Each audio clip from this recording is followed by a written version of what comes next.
Hi guys! I know I promised you a lot of garden tutorials on preserving the garden produce and also, well, showing you some recipes with the goodies that I've got from the garden. So today is that kind of a recipe. We got a lot of herbs still in the garden that are green, and I think they will still keep on giving us some new produce for maybe a month or so before it starts getting cold. There are also some herbs that are cold resistant, so they will probably be good throughout the whole winter because the winters are not so cold here.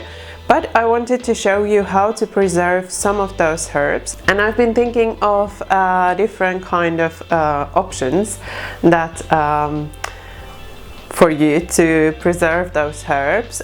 Some of you might remember the Rosemary Salt video, which I'm gonna link for you now, so you can check that one out.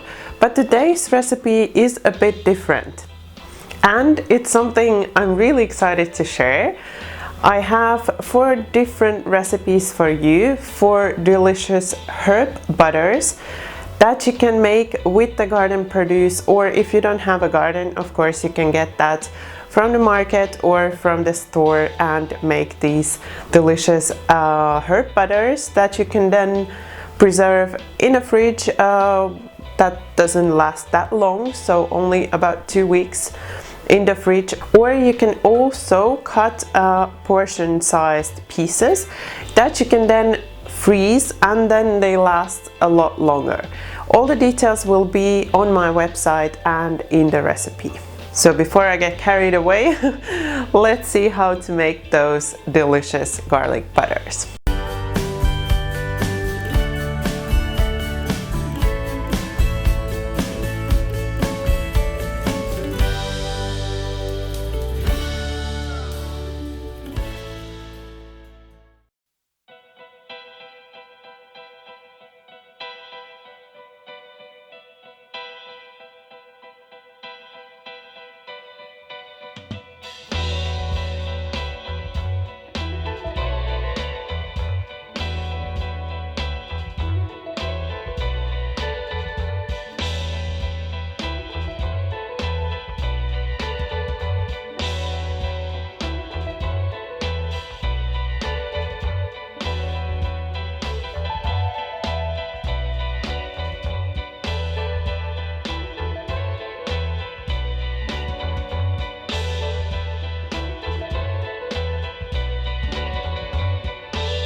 So that was pretty simple.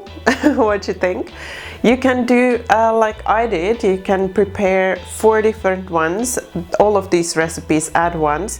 It will take you less time and you will have 4 different options available for you. I also wanted to tell you what you can use the butters for. So my favorite one is probably to add some of that delicious butter on top of a steak while it's still frying. So at the very end, when you're ready to remove it from the pan, or actually you can even add it once you've removed it from the pan but it's still piping hot, add that delicious butter on top and it will give some delicious flavor to the steak. I think all of these 4 flavors would be great with a steak, so you can use any of these to go with a steak. Then I would also mention, or I would also like to mention, that the herb butters, or actually again probably all of the butters, would also taste great with some boiled potatoes or roasted potatoes. Also adding them in right at the end, so not while they're still cooking but just before you're serving. Also spaghetti, if you're not adding any sauce to it, you can use some of the butters to add some great flavor, or with some oven roasted vegetables. I mean, the options are endless, and I will probably be using them up before I even have time to put them in the freezer. So I hope you will also like these herb butters and the idea of making your own herb butter. I know I did mention quite a few options for using the herb butter, but if you have some great ideas that I didn't mention, I would love to hear those in the comments. So let me know. If you enjoyed this tutorial and the herb butter recipes, don't forget that thumbs up to show me that you liked it, and don't forget to subscribe so you don't miss any of the coming videos. Thank you for watching my video. Bye bye until next time.